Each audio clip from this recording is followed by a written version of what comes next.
বিতাড়িত শয়তান থেকে আল্লাহর নিকট আশ্রয় প্রার্থনা করছি। বিসমিল্লাহির রহমানির রহিম। পরম করুণাময় ও অসীম দয়ালু আল্লাহর নামে শুরু। আলহামদুলিল্লাহি রাব্বিল আলামিন। যাবতীয় প্রশংসা আল্লাহ তাআলার, যিনি সকল সৃষ্টি জগতের পালনকর্তা। আর রহমানির রহিম। যিনি অত্যন্ত মেহেরবান ও দয়ালু। মালিক ইয়াউমিদ্দিন। বিচার দিনের একমাত্র অধিপতি।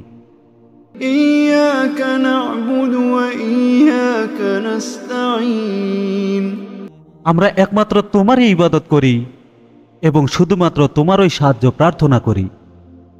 ইহদিনাস সিরাতাল মুস্তাকিম। আমাদের সরল পথ দেখাও। সিরাতাল্লাযীনা আন'আমতা আলাইহিম। সেই সমস্ত লোকের পথ যাদেরকে তুমি নিয়ামত দান করেছো। গায়রিল মাগদুবি আলাইহিম ওয়ালাদ দাল্লিন। তাদের পথ নয় যাদের প্রতি তোমার গজব নাযিল হয়েছে এবং যারা পথভ্রষ্ট হয়েছে।